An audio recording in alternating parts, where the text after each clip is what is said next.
What does it really mean to be a man? Is it something that is dictated purely by nature? The role is etched into reality? Or is it something that is defined, created, and cultivated by culture itself? Perhaps some blend of the two. And how does this affect us as men today when we're seeing so many different examples of what masculinity is supposed to be? On the one hand, you could be considered toxic. On the other hand, it's completely healthy. Should you be an alpha male? How do you move about the world whenever there's a lot of confusion on identity as a man? If that interests you, then you're going to love today's episode. I bring back on Dr. Doktor, who's been a coach for the past 30 years and who's worked with many men on issues surrounding masculinity. He also holds a doctorate in clinical psychology, and we tackle this subject, and I think you're going to find a lot of value in it. I'm your host, Eric Copeland, and welcome to another episode of The Music of Life. See you inside.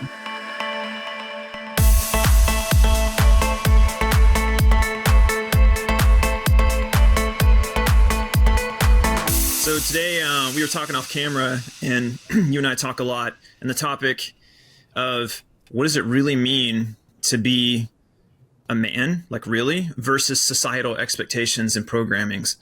And you had begun to share a story, and I was like, no, hold on.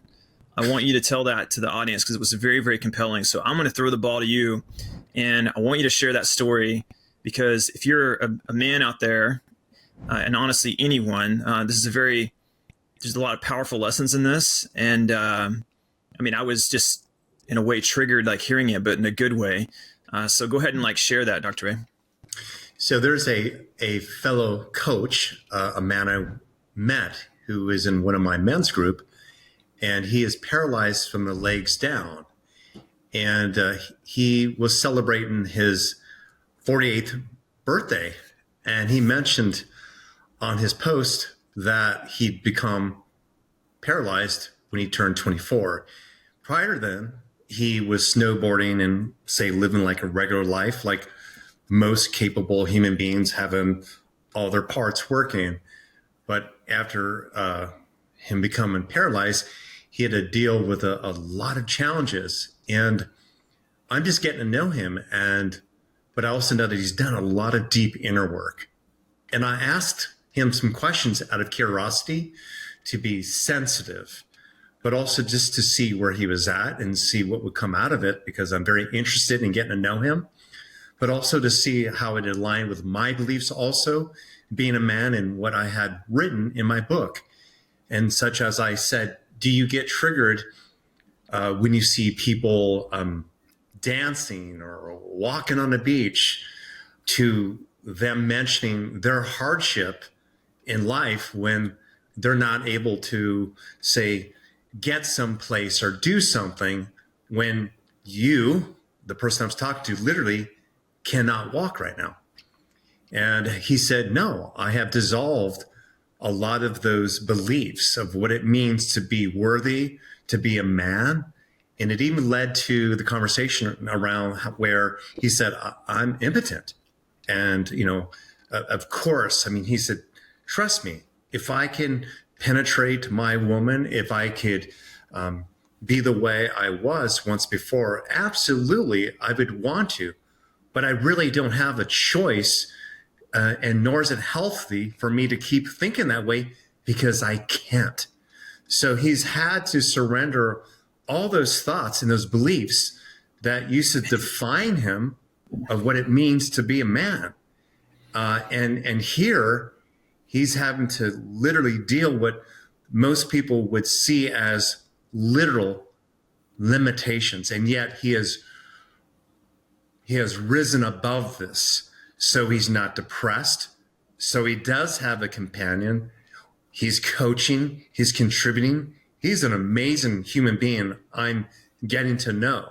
So I was just blown away by hearing this. And again, once again, I was humbled by thinking about how I complain about certain things, or I feel insecure about things once in a while. And so I was very moved by what he shared, and commend him for doing his work of redefining what it means to be his own uniqueness, his own authentic expression, and how he's going to deliver that with his full presence with not being able to walk ever again. That's crazy powerful. I mean, I'm sitting here. I think any person, and I think in particular dudes, something I noticed, like, men know what it's like to be a man, women know what it's like to be a woman, and sometimes, women don't understand how important your ability to perform feels to you as a man, how like sacred and like how much you identify with your capacity to just be capable. And we really project that onto the external world and, as looking like certain things, physicality, being a warrior, being a high income earner. In other words, the capacity to build a kingdom and protect it. And we feel like if we're not capable of doing that, or if that isn't displayed as well as the next guy, then that's easily perceived by the ego as such a severe limitation that means you're not going to have women or the beauty that you really are doing it all for. And so it kind of can create a competitive, in the toxic levels, cutthroat type, environment. And it's all because men are just wanting to be enough, and worthy of, honestly, the feminine, of beauty in their lives. And they feel like if I have power, beauty will come. And so to have someone have such a visceral, literal, physical limitation where even your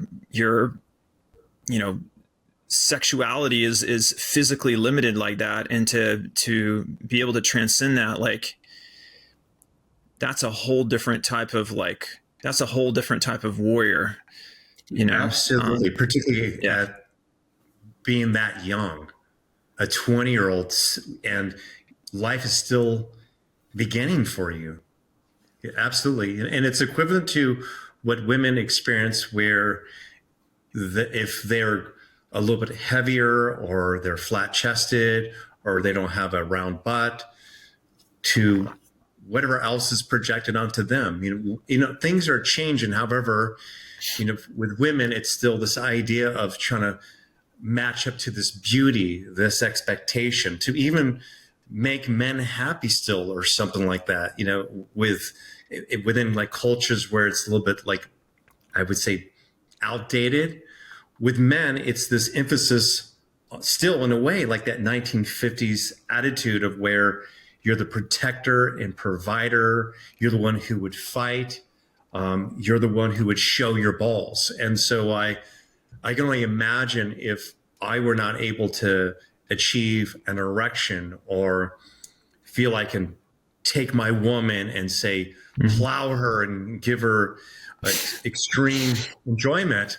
If I wasn't secure about myself, I can imagine my mind, particularly if I were not able to walk, if she'd be wondering what it'd be like with someone else, or like imagine her out with her girlfriends and she's dancing with her friends and having a good time. And here I am, knowing that I can't really dance. I can move around a little bit, but it's not the same thing. How that could lead to a lot of insecurities. And when I communicate this way, I have no idea how he feels and thinks. So I'm not channeling this gentleman. In fact, if he were part of this conversation, he might give us even more insight of like how he sees it in a healthier way. Of course, you and I are only seeing it from this black or white perspective because we're not in it. We haven't had to deal with that. However, if you had gut issues, I had gut issues, and he had gut issues, and we were all talking about, I remember when I had IBS, and I remember trying to date, and God, I would always have gas, and I was afraid I was going to fart or have diarrhea or go out bloated. Then we would all kind of, in a way, be able to commiserate and go, I know it's like to like have to take a shit and be on a date and like not know when you're going to go or not. And yes, we could do that. In most conversations, we can relate to other people because it's happened to us. But what has happened to this particular amazing man, we can't relate. We can't relate. Yeah. Which is where the respect comes from, in my opinion. It's like, because I mean, here's what's coming to my mind is like, I'm seeing maybe what I've felt are limitations, or where I've been, we all have that part of us that it's almost like, in order to know that you're enough, to experience being enough, there has to be the capacity to feel like you're not, right? Mm-hmm. And so we all confront that, but it's humbling whenever you see something that maybe challenged you, or you felt was kind of, you had to overcome, or kind of tap into that yang energy, that warrior energy, to push through that fear or limitation. And yet, compared to what, this gentleman has gone through, it was like cake, like the relativity of it is like pretty profound. And, Yes.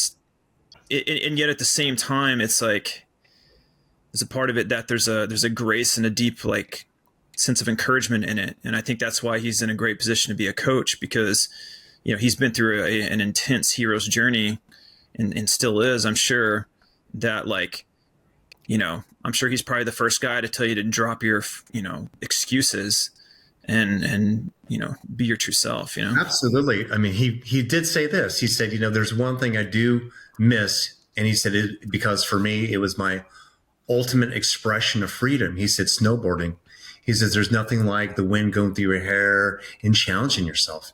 And to me, that brought up great sorrow for myself. And even some moments where I'm like, God, I can't believe I saw, say, this challenge with for example, I have fractured and broken my right leg 3 different times. So I limp sometimes when I push myself, but that's nothing in comparison to this other person we're talking about. It makes me kind of go, wow. And it makes me want to rethink about being patient with my body in its healing, because at least I can walk to the gym. You know what I mean? I can still jog. And even if, say, I have a limp once in a while, I imagine he would say, I'd rather have a limp than not being able to walk at all. You know what I mean? Again, Yeah. I'm not speaking for him, but for me, this conversation, Eric, really leads to, like, even something bigger.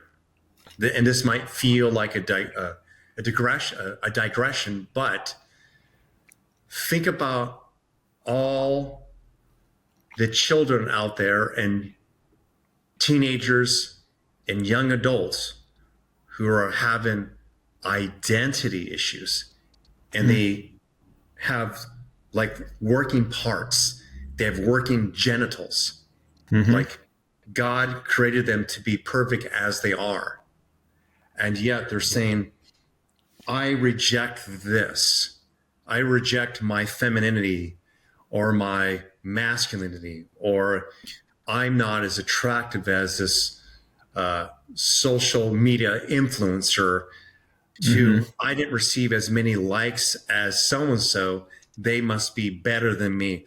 I do not like how I was born, and I want to change this. Or the problem of what's happening is that I was born wrong. I was born wrong. Yeah, let me share something with you. It's going to be a perfect segue into this. As you know, I've been, like, playing a lot with artificial intelligence, and so it's always interesting to do little, like, thought experiments with it. And I asked ChatGPT, I said, what are some of the top challenges that men are facing today in relationships and life, right? And I'm just curious what it'd say. And the first one, you want to guess what it is? It says, men today face challenges such as navigating changing gender roles, balancing work and personal life, addressing mental health stigma, and adapting to evolving societal expectations. Communication and emotional expression can also be areas where some men encounter difficulties in relationships. And I think you could extend this to human beings, in general. But we're kind of dialing in on men a little bit with this. So that first one, I think this is what you're alluding to, is this concept of like, the concept of gender roles. And there's thoughts out there that say, well, that's only gender roles are only a product of nurture. There's no nature does not play a role in that. It's ultimately a societal or a result of like being nurtured into believing that's, the role. And there is an element of truth in that. And then there's others that are saying, no, this is absolutely dictated by nature, and to question it is immoral or wrong. You've been a coach for 30 years now. Like you have a deep understanding of human psychology, like the gritty, shadowy stuff that, doesn't get talked about on the news, that doesn't get discussed often, even in relationships. You're digging it out of them, like, and finding out like that side of humanity. What's your take on all that with that?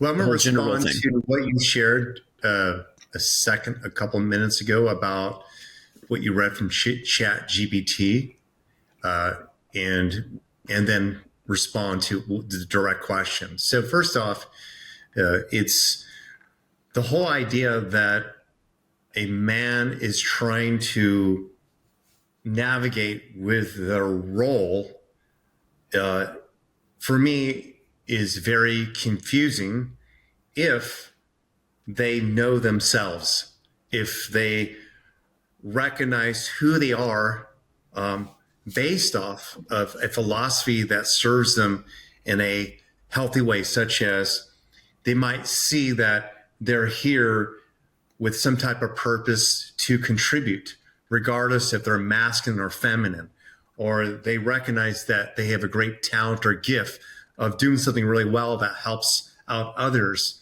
or they recognize that they're really excited about art and creating beauty and putting it out there on earth, in regardless of how they physically look, how they're perceived, that if they stay true to that, it doesn't matter what happens outside of them or what is said about them.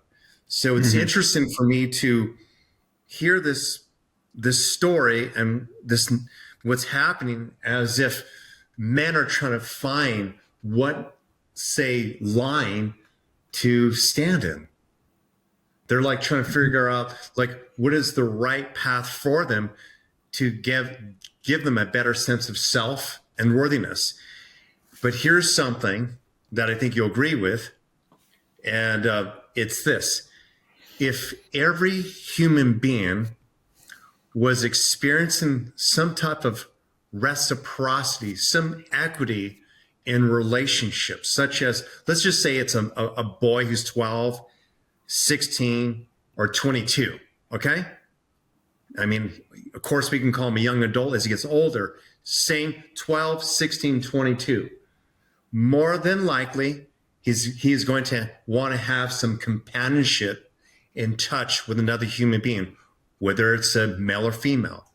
He's going to want some type of social currency that creates some type of value, such as he's complimented sometimes to, he even can work at a restaurant as just a waiter. But he gets compliments from the staff to people smile as he serves the food. Therefore, he feels like he's in his purpose. He likes that. So there's some exchange with people and social interactions where people are saying that I like what you do for me, to where they have some like goal or idea, even if it's just a 5-year plan. I'm going to go to college, or I just want to work this job so I can get into my own apartment. And after that, I don't know. But they seem like, they feel like it's like they have some type of map to go someplace to live their life.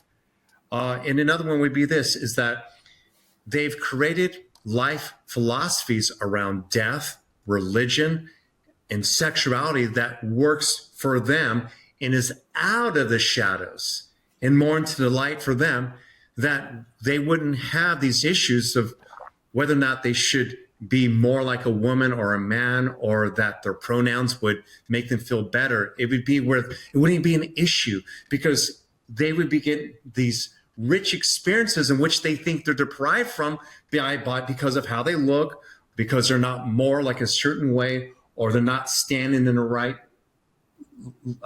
line. And if they were to be able to experience all that beauty from life, we wouldn't even be having this conversation. And so when people are not having this newness in life, these experiences in life, then they feel very disconnected.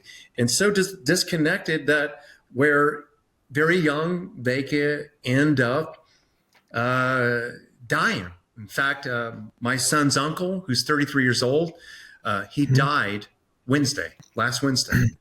Oh, shit. And and it wasn't any specific health condition, but let's just say this. When I saw him at 24 years old, he had social anxiety. He couldn't work. He only would last maybe a week or 2 weeks. He would get anxious.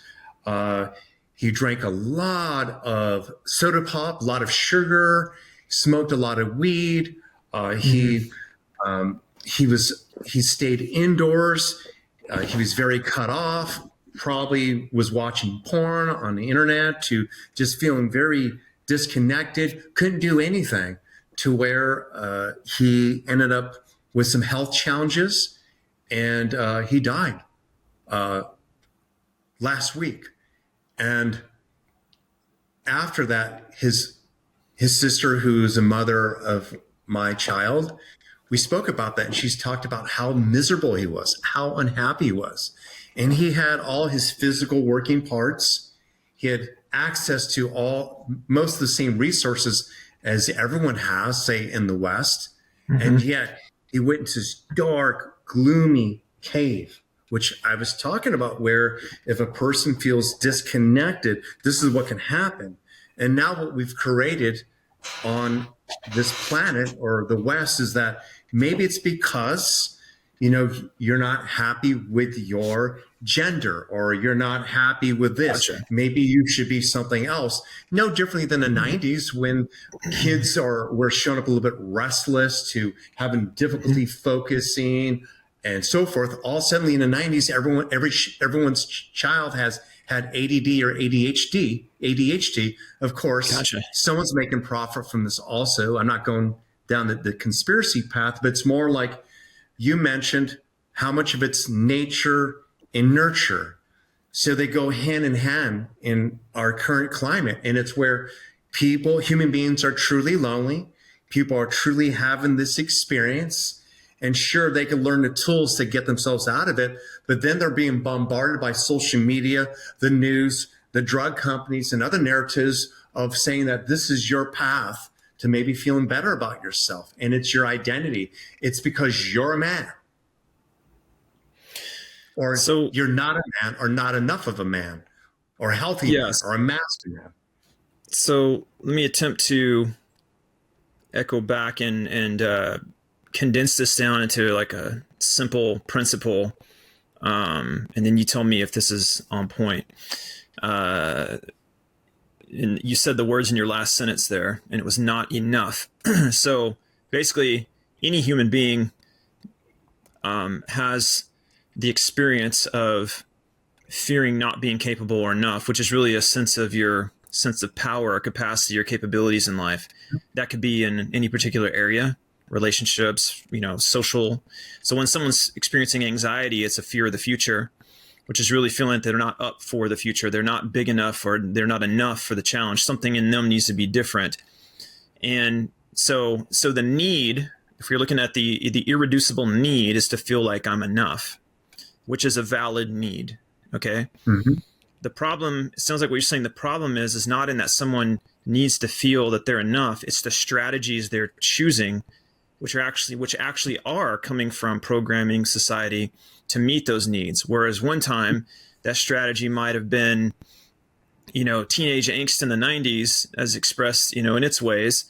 Today that's just transformed into, because of technology, that's just iterated into, operations, or your, changing your hormones and things like that.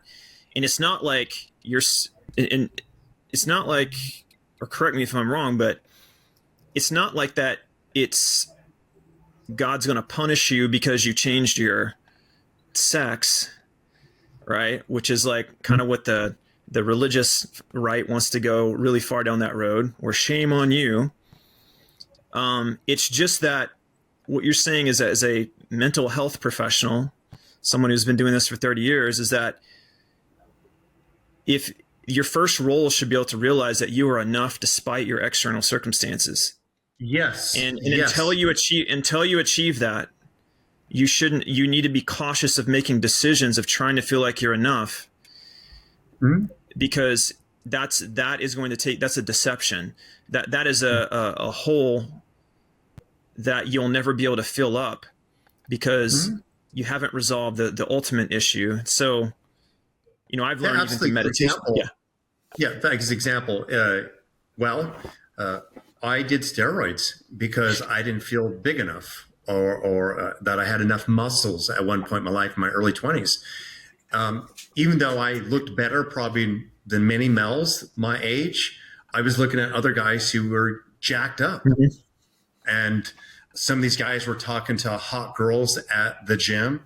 So probably there was maybe some unconscious connection to the idea of where if I were that big, then maybe I'll be able to talk to these girls. But the truth was this: they were just confident guys. That's all. Whether they were skinny or muscular or maybe a little bit overweight, there's a good chance they maybe had good game, and the girls felt comfortable to chat with them. That's it. Yeah. You know this because it's like there's many stories about guys who are less attractive, no judgment, but let's just say, let's just say the guy looks like Woody Allen. Woody Allen. Yeah. I think all of us collectively can say, Woody Allen, great writer, great actor, but kind of looks like the engineer, the dork or whatever. I love the guy. But anyway, guys like that having game. And when I say game, not doing the pickup artist stuff, but I'm talking about where they're charming, they're funny, they seem to really care about the woman, and the woman feels safe in that space. So I didn't know this, but in order for a woman to feel safe in that space, as you know, don't want to digress again, it's that we as human beings had to feel safe with ourselves. I love what's here. I'm enough. And when we feel enough, others will gravitate towards us and feel comfortable also to be themselves with us. Yeah. So, I see patterns in so many things, because once you start seeing patterns in life, you realize they're just in everything. And one pattern I've noticed, and this is to just put the put the hammer of validation in what you just said.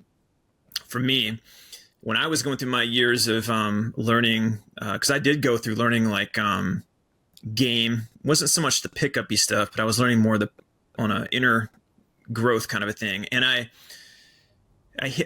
when I really finally hit a stride with that, it was hilarious, because after going through 10 years, 15 years of practicing, studying, all that, I had started with the advice being of women just saying, well, just be yourself, and then feeling, well, that's not enough, because that doesn't work, right?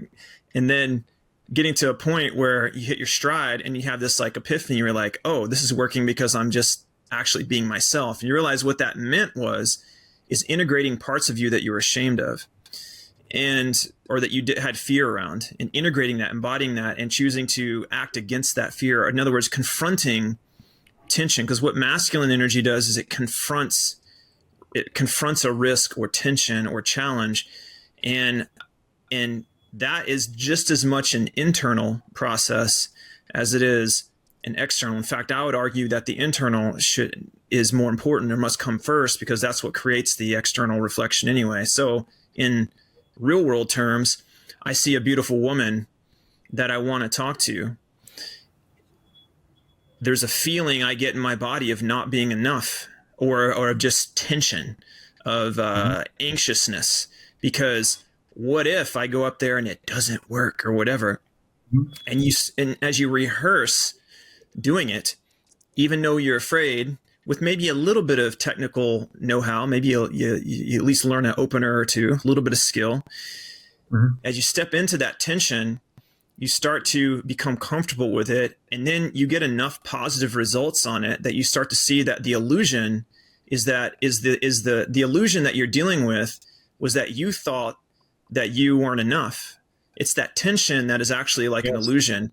And a lot of men today, I think, have not been taught. I wasn't taught. I had to go out and learn it. But men I'm are going to not validate being that. taught.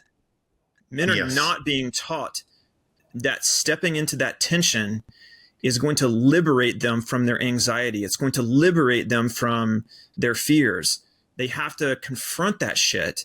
And we went from, dropping on a beach in Normandy, running towards bullets, to now we're, afraid to go out and talk to people in public or approach a girl. Yeah, and I want to respond to, you asked about my thoughts about, we Yeah, were yeah. talking about transgender as well. Yep. So I'm trying to remember three things here to talk about. So number one, you're going to take this many different places. So address exactly what you just shared. I'm a father of a 9-year-old, and I see how boys are raised in our society today. And I know that those who should listen to this probably have already turned the video off or turn off the recording, which is unfortunate. This might trigger mothers out there or parents out there. These toxic masculine bastards.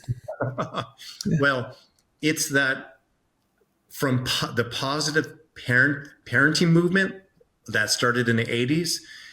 It was from the extreme of like saying like the great generation and the silent generation raised the baby boomers are just angry and it's black or white, type of, it's like a black or white dualistic type of way of looking at life. They seem angry. There's more choices, there's truth in that. To my childhood was so messed up because my dad didn't even tell me he loved me, even once. So here's the truth about all of that. All of those things happened. But what people don't hear is this. There are plenty of men like myself, and I was raised by a dad from the great generation. My dad was born in 1925 on the tail end of it. And there was a lot of men who were raised by those strong perspectives, who were also told that they were loved. And they were also, when things happened, their parents would talk to them. They would communicate with them why they punished them and why they established a boundary and why they're saying no. Creating a narrative that it's violent to tell a child no, to project on a child that they can't handle being deprived because you told them not to eat the cookie at 8 o'clock at night, to feeling overwhelmed by what you feel they're feeling, is projecting your unhealed childhood trauma onto your child. Therefore, what we have is a lot of permissive parents who are allowing children to overrun the house, to where these children don't know how to self-regulate. And so they have, and just in short, it's so important for boys and girls to be able to feel what it feels like to be sad, or feel what it feels like after they hurt their little brother. Do not take that away from them. That is how children who will eventually become teenagers and adults will deal with their emotional regulation when someone says, I'm not interested in you, to you don't get the job.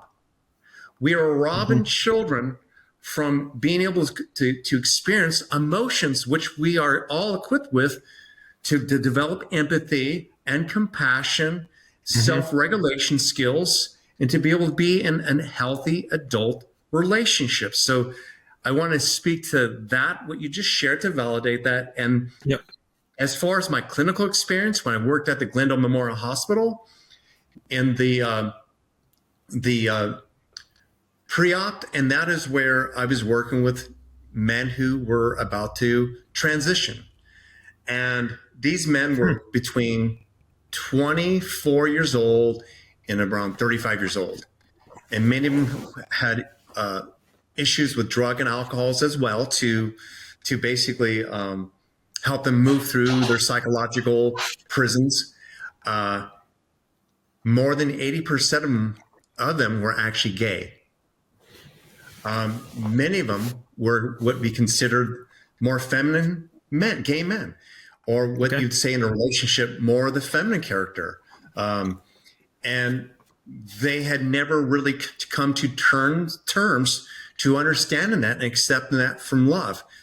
More than 60% of them would opt out because they realized, wait a minute, I can still dress up a certain way. I can still be a certain way with all my working parts right now. Meaning that there's nothing better than your own anatomy. And they recognized that everything here was perfect. It was something up here. And they went through this process for 6 months. And if they came to the conclusion that, no, this is something I want to do, and they're not coming from reaction, it's more like, I would like to have this experience in life in transition, then they would do that. Otherwise, more than 60% went, wait a minute, I realized that I haven't gotten over just my dad calling me a fag. I felt bullied. I was feminine, and all these macho men would corner me, and I thought there's something wrong with me, rather than there was something wrong with that bully. I mean, so I did a lot of work with these men, and again, like I said, more than 50% of them opted out to go all the way through.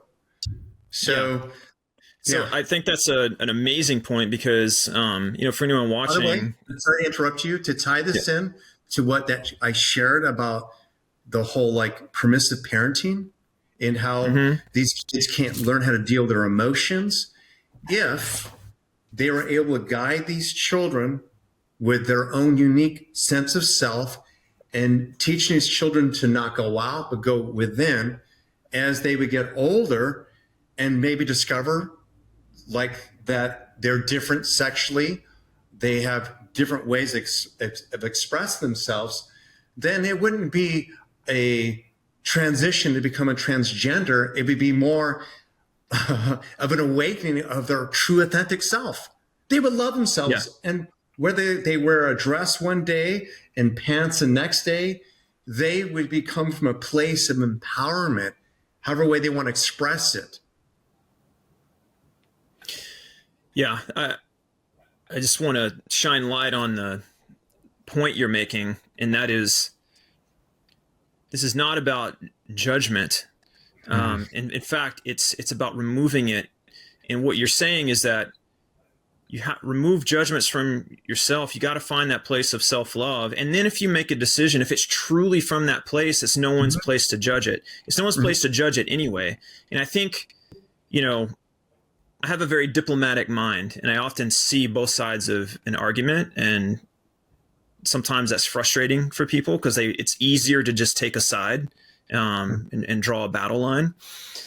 And I see I'll see where people that are extremely conservative, and they just hammer down on this, like, they don't know how to nuance it. They're just hammering on, like, you did this, you're violating nature, you're wrong, this is a sin.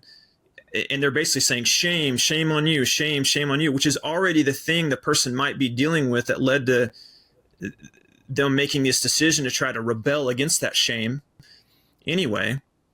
So you're not helping the matters in any way. And the truth is, it's none of your business whether someone does or doesn't, right? And what you're saying is on the other side, but hey, hold on, before you run off doing that in rebellion, consider that you might be doing this from a place that's unconscious, and let's bring that up, and let's bring it to the surface and heal that. And then if it still makes sense, it's no one's business, you can do it, but let's make sure you're doing it from a place of actual love, which then brings up back to the children, why there's a lot of controversy over the fact that doctors are willing to be working with children still and barely teenagers in their developmental years and putting them on hormones and getting them to do surgeries and things like that before they have the enough of a conscious mind to maybe do that work and make a decision from a place of authenticity. They're being manipulated. Yeah, absolutely. And the thing is that science, I know like people are like, what type of science? Paid science, but has proven that when we change our hormones, when we introduce synthetics and new things when we're developing, that it can really impact us negatively. So why would a practitioner be okay with prescribing something that's going to, say, release more estrogen, and then advise children to not take drugs? They're both creating a chemical response within the body while the brain is still growing. It's still becoming. It's not fully matured until this human reaches, his or her, early 20s. So it doesn't make sense. So you're basically interfering with nature, and therefore it can cause and has caused future problems. About the whole, like whether or not transgenders or men who feel more like a woman comes from nature. And I wish I knew the Native American name of this tribe, because I was very interested in this, particularly when I was working at the Glendale Memorial Hospital, because I wanted to know more about this. I got really interested in it.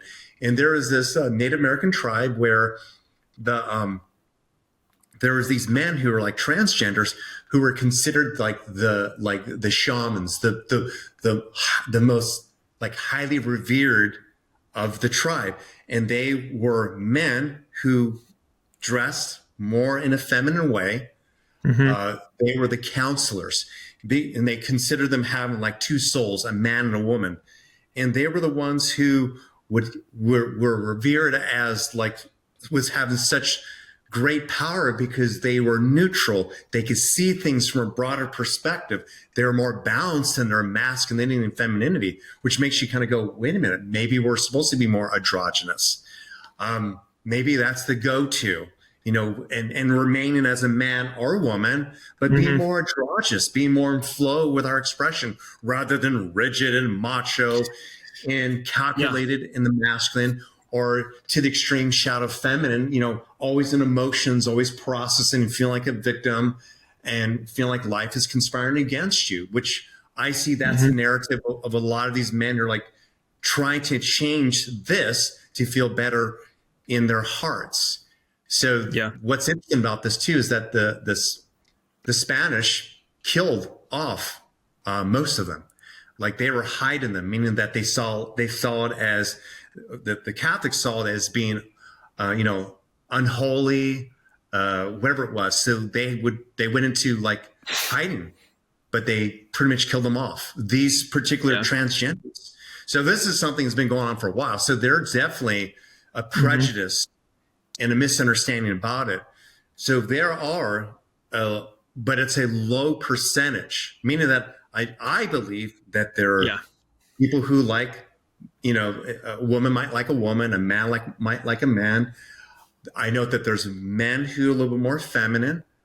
I, as a masculine man, have some of those qualities. I move my hands when I talk. I play music also. I can express myself a lot better than a lot of other men. So people might say that you have people with back in the 80s and 90s, people would ask me if I was gay. Things have changed since men have become a little more feminine. I'm more socially accepted as being, oh, that's just a regular dude.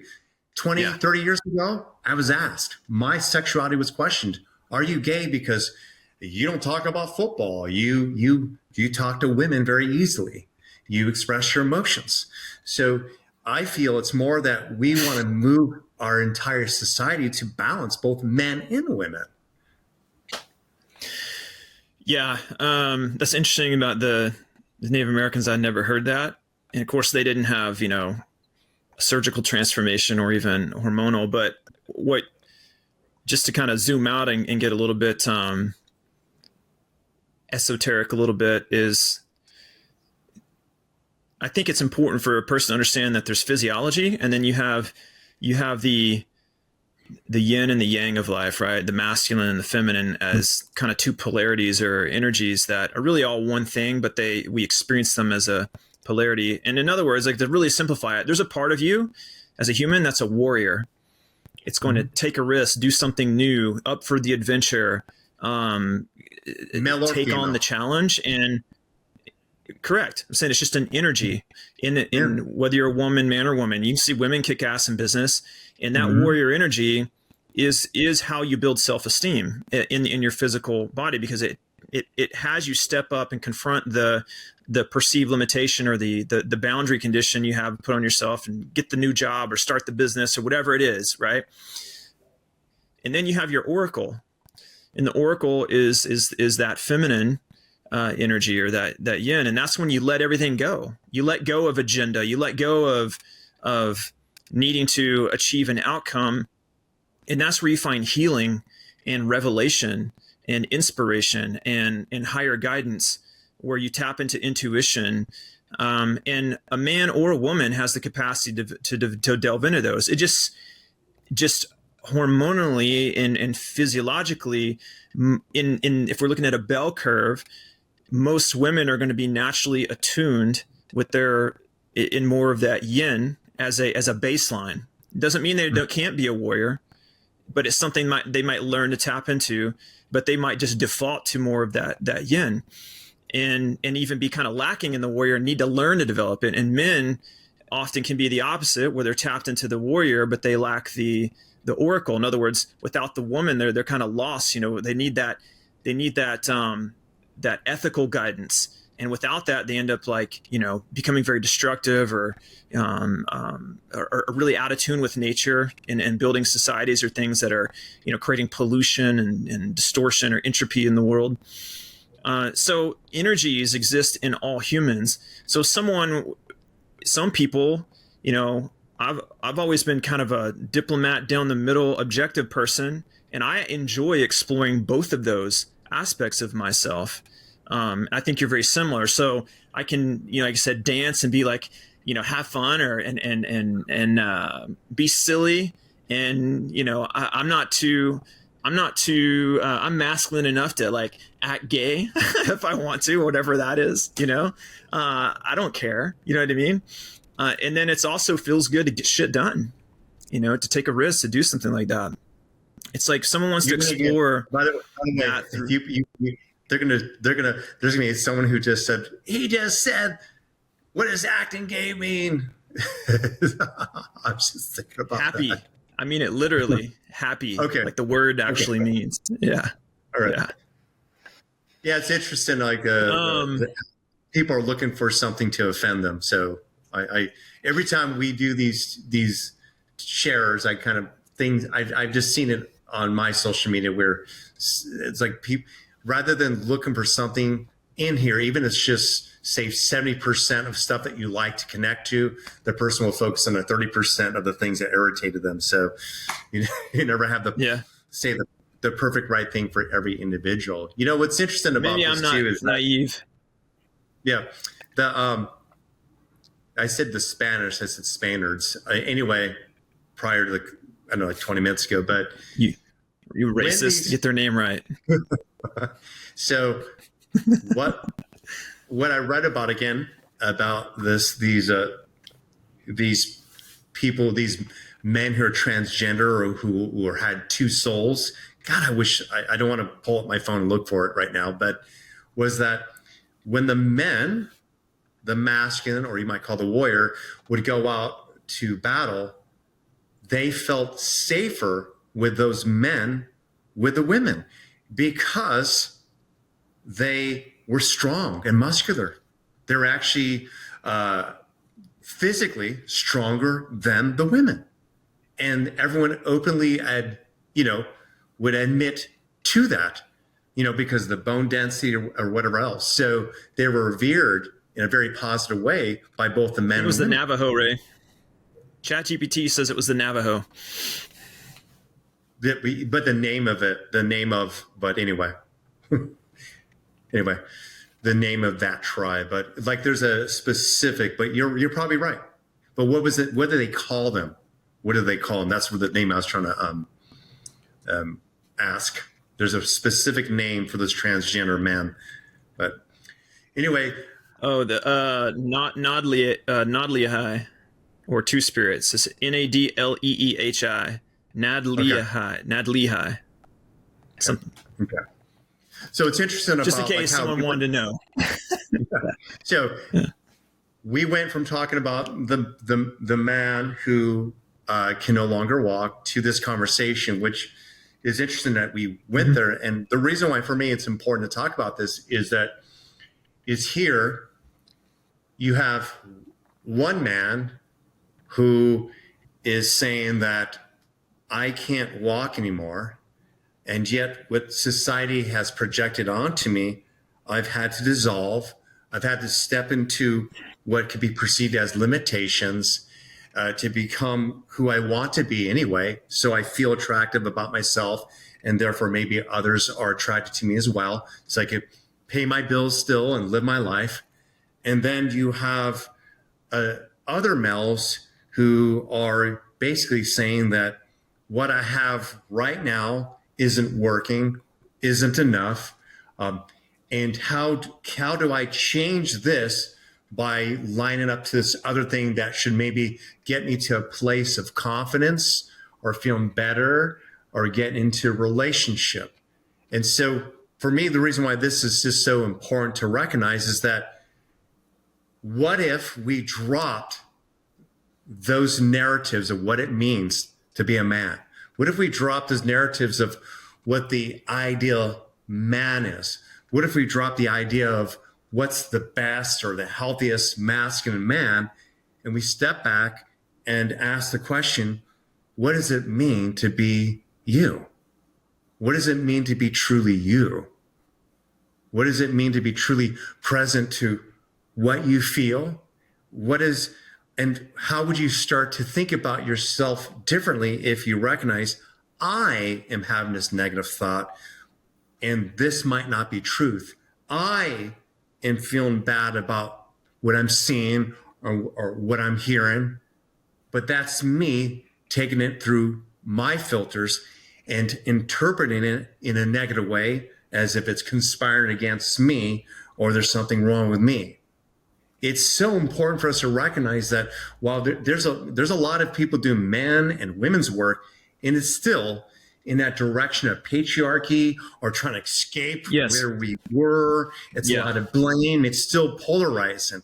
When, maybe 50 years from now, people will arrive to this place of what does it mean to be androgynous, man or woman, and be in my flow?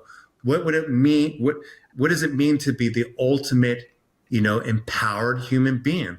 Access to feelings, access to action, access to boundaries, access to flow. I love it. So I always like to get down to practical application. And so here's what's coming up for me, and I want to share with anyone watching. You mentioned, Ray, about you have to learn to accept who you are. And we hear that phrase a lot, and it can come off quite cliche. And I've had times where I try to pursue that as a purely intellectual pursuit, only to just never really maybe arrive at a moment and feeling like, oh, this is what I want to do. But you're still chased by this sense of like, you're still self-sabotaging. You're not following through on things. And the way to pattern interrupt that is if you're the person who's very intellectual and you're very intelligent, or you just like to think your way through problems, there's a time and a place for that. But what you have to understand about thinking is that thinking only is as good as the box you're thinking from. And so the reason it's important to let go, and what I mean by letting go is like, you have to create space for this. I do it with breath work and meditation in the mornings. And my intention is to get into my body and completely let go of my agendas and just connect with who I am. And what I mean with who I am is if you want a simple way to do that is learn a heart coherence technique, which is where you breathe, close your eyes, get into your heart, literally bring your awareness into your heart and just breathe in and out of your heart and just try to find the center of that area and just bring your awareness to that. And you're going to notice in the attempt to do that your mind is going to want to think about things. It's going to your body's going to feel tense, feeling like now, I need to get up and do something. But dominating that, like softening and letting those things go and realize that there's value in just letting it go and spending some time without any agenda in the heart. And what you will find with some practice on that, just like going to the gym, is that your heart will begin to open, and you will feel it will have profound effects in your life to resolve many internal conflicts that you have with yourself. And that's what the feminine is good at. That's you getting into that oracle part of you. The heart is an amazing organ. It has 40,000 brain-like cells that connect to the brain in a way that bypasses your logical thinking, and it synchronizes in your right and left hemispheres in such a way that you can see things from a higher perspective or from a balanced perspective, and it'll make decision-making become something that you can feel. In other words, you can acquire a sense of peace within yourself with where you're at and who you are by letting go of all the things that you think are in your way. And from that place of peace, you'll get clarity, you'll feel more creative, and you'll begin to produce things that are in alignment with that peace. In other words, you can act like who you really are, which, funny enough, is what you really are is, it's going to sound hippie as hell, you really are just love. Like you are just beingness. That's really at the core essence of who you are. That's what the feeling of self-acceptance is being able to be in the present moment, in your heart, exactly where you are, and realize that you will find that you will reveal something about yourself by letting go of all your thoughts and stuff. And if you need help with that process, because a lot of people struggle with this because we're not trained how to do this in our society. We're constantly addicted to dopamine spikes. We don't have the attention span. Your body wants to move around and not do it. But this is something that's been done for thousands of years by mystics or spiritual masters, or just form of personal growth. So if you need assistance with that or help breaking through some of those like stories and getting back in your heart, that's where like reaching out to someone like Dr. Ray can be great, because what he does is he sits down with you and he can play that role for you. He can focus you in on that, and he has modalities and tools to help like cut through and get to the truth of the matter. And what you experience on the other side is a liberation of energy, or a liberation of resistance, and you will go from a contracted state into willingness. You'll be willing to try something new. You'll be more connected to the courage and have some enthusiasm, excitement towards that, when you can finally just let go of your thinking and your bullshit and all your resistance. Anything you want to add to that, Dr. Ray? I'm going to add to that, because that sounds like a good to the close with as well. So what Eric brought up is heart math. You can find ways to do it there, or just watch the video, or watch the video again, or listen to this. So when he talked about going to the heart, a great, I think, analogy to look at is just looking at what organ develops first. It's the heart, and then the brain. So the heart is leading, and a way to understand how the heart works, because you hear that all the time. Like you said, it's a cliche. I know my fucking heart, like, what does that to do with this problem's still in my way? Skeptical people, or people who just can't go there, you're just going to keep saying that. Yes, but if you soften yourself, what happens with the heart, imagine the heart being like the main conductor. It's like the conductor of this orchestra that sounds very dramatic.